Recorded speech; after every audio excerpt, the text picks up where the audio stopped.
Hey there, welcome back. In today's episode, I'll be showing you how to turn your active off on Instagram.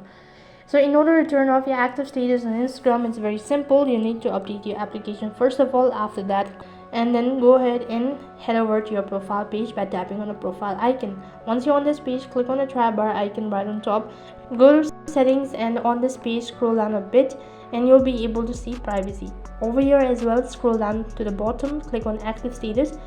And if you see this particular blue dot icon, or if you see this particular option, which means that your active status is currently enabled or turned on, which means that other users will be able to see whether you're online or offline, indicated by a green dot icon next to your profile. So click on this icon or drag this or toggle a switch, and then the active status has been turned off. Now nobody will be able to see whether you are online or offline. Similarly, you'll also not be able to see whether other particular users are active or not.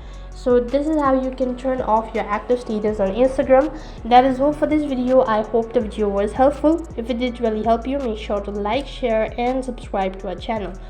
Thank you for watching. See you in the next video.